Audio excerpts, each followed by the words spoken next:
Hi friends, my name is Akshay Kumar और आप देख रहे हैं ब्रिलियंट स्टडी क्लासेस। आज हम पढ़ेंगे आर्टिकल के बारे में और आर्टिकल में हम पढ़ेंगे ए एन और द के बारे में। ठीक है, तो चलिए स्टार्ट करते हैं। आर्टिकल का प्रयोग मुख्य रूप से इंग्लिश ट्रांसलेशन में ही किया जाता है। हिंदी भाषा में इसका कोई अस्तित्व नहीं है। देखिए एग्जाम्पल के माध्यम से समझते हैं। ये आपको हमको पढ़ना है ए एन और द के बारे में। देखिए यहाँ पर लिखा है ही इज अ बॉय, यहाँ पर हमने ए का प्रयोग किया। और दिस इज एन एप्पल, यहाँ पर हमने एन का प्रयोग किया। और यहाँ पर हमने द का प्रयोग किया। तो कहाँ कहाँ पर ए लगेगा, कहाँ कहाँ पर एन लगेगा और कहाँ कहाँ पर द लगेगा, इसी के बारे में हमको पढ़ना है। अब ये एग्जाम्पल देखिए, लिखा है यह लड़का है और हमने इसका इंग्लिश ट्रांसलेशन किया है दिस इज अ बॉय। तो हमने यहाँ पर आ का प्रयोग किया है, लेकिन इसका हिंदी भाषा में कोई अस्तित्व नहीं होता, सिर्फ इंग्लिश भाषा में ही इसका अस्तित्व होता है। अगर यहाँ पर लिखा होता यह एक लड़का है तो भी यहाँ पर ए ही लगता, ठीक है, क्योंकि ये सिंगुलर नाउन है। चलिए अब आगे बढ़ते हैं। अब हम पढ़ेंगे यूज ऑफ ए के बारे में। ए का प्रयोग कहाँ कहाँ पर किया जाता है, तो चलो इसकी थ्योरी पढ़ते हैं। ए का प्रयोग उन सिंगुलर नाउन से पहले किया जाता है जो हिंदी भाषा के व्यंजन ध्वनि से आरंभ हो। जैसे आपका व्यंजन ध्वनि यानी हिंदी भाषा में का से ज्ञा तक ऐसी ध्वनि स्पष्ट हो। देखिए ये लिखा है यह कलम है, तो यह क्या होगा दिस, और ये आपका इज। अब यहाँ पर देखिए कलम, कलम को इंग्लिश बोलते हैं पेन। क्या बोलते हैं? पेन। पेन यानी पा आया लास्ट में, क्या आया? पा स्वर, यानी पा से स्टार्ट हो रहा है ये। पा पा आपका क्या है? व्यंजन है। तो व्यंजन के साथ आप क्या प्रयोग करेंगे? व्यंजन के साथ आप ए का प्रयोग करेंगे। व्यंजन से पहले ए का प्रयोग करेंगे, वो भी सिंगुलर होगा। तो अगर बहुत सारे पेन होते हैं तो वहां पर एक लगाने की कोई आवश्यकता नहीं होती है, ठीक है। और दूसरा एग्जाम्पल देखिए, मैं डॉक्टर हूं, तो I am a doctor, I am a doctor. देखिए कैसे डॉक्टर, इसको पढ़ेंगे डार, ठीक है, यानी डा क्या आपका व्यंजन है, इसलिए आप किसका यूज करेंगे? ए का यूज करेंगे। अब आगे बढ़ते हैं। आप देखिए लिखा है मोहित अध्यापक नहीं है, तो आप लिखिए यहाँ पर मोहित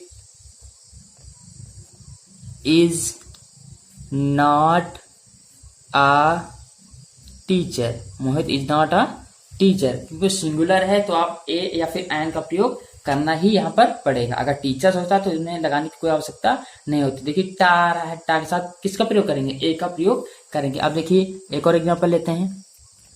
वह एक आम है, तो दैट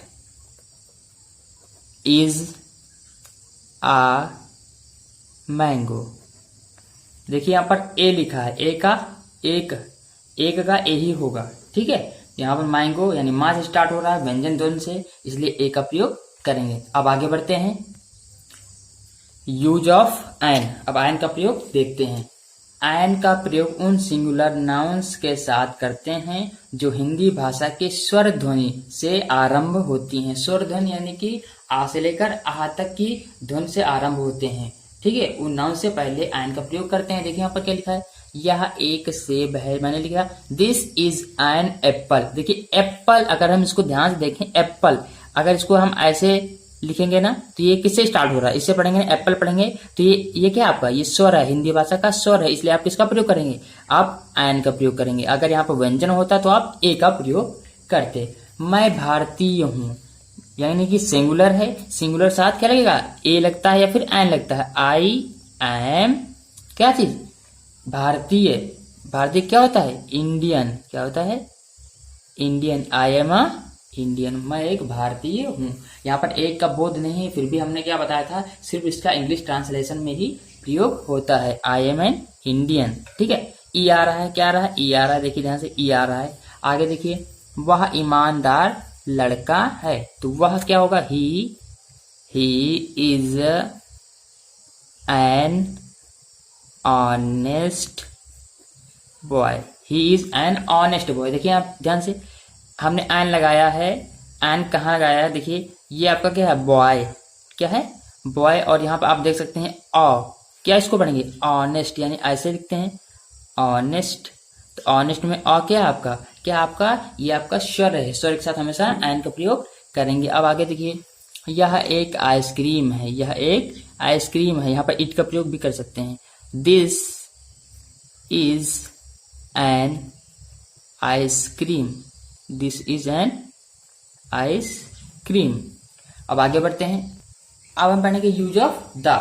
द का प्रयोग किसी विशेष वस्तु के साथ किया जाता है, जैसे सूर्य, चंद्रमा, पर्वत, नदी, आकाश, समुद्र, पुस्तक आदि के नामों से पहले द का प्रयोग किया जाता है, या फिर उस कॉमन नाउन से पहले किया जाता है जिससे जाति का बोध हो। ठीक है, देखिए एग्जाम्पल, सूर्य पश्चिम में छिपता है, तो सूर्य यानी सन, तो सन से पहले किसका प्रयोग करेंगे? द का प्रयोग करेंगे। ठीक है, जैसे कुत्ता वफादार पशु है, कुत्ता एक जाति का बोध हो रहा है, तो क्या लगाएंगे? यहाँ पर द लगाएंगे, यानी एनिमल जाति का बोध हो रहा है, तो द डॉग इज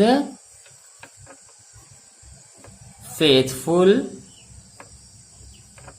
एनिमल। क्या होगा? The dog is faithful animal. यहाँ पर ए का प्रयोग भी हम कर सकते हैं क्योंकि एक की बात कर रहे हैं। या फिर जब आगे देखिए, पुस्तक मेज पर है, पुस्तक यानी बुक, तो बुक के साथ क्या लगेगा? The book is on the table. ठीक है, the book is on the table. आगे देखिए, गंगा एक पवित्र नदी है। अब यानी कि एक नदी के बारे में बात कर रहे हैं, तो इसके साथ भी द लगेगा, तो द गंगा,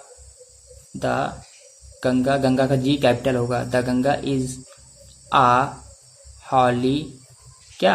हॉली रिवर।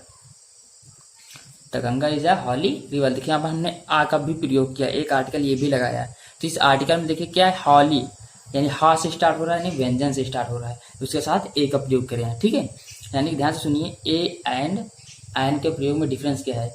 अगर वो व्यंजन से शुरू हो रहा है नाउन, अगर वो सिंगुलर नाउन व्यंजन से शुरू हो रहा है तो आप ए का प्रयोग करेंगे। अगर वही सिंगुलर नाउन स्वर से स्टार्ट हो रहा है, स्वर ध्वनि से स्टार्ट हो रहा है, तो उसके साथ एन का प्रयोग करेंगे। और दा का प्रयोग आप समझ ही गए होंगे, तो सब्सक्राइब करें हमारा चैनल। मिलते हैं नेक्स्ट वीडियो में। Thanks for watching.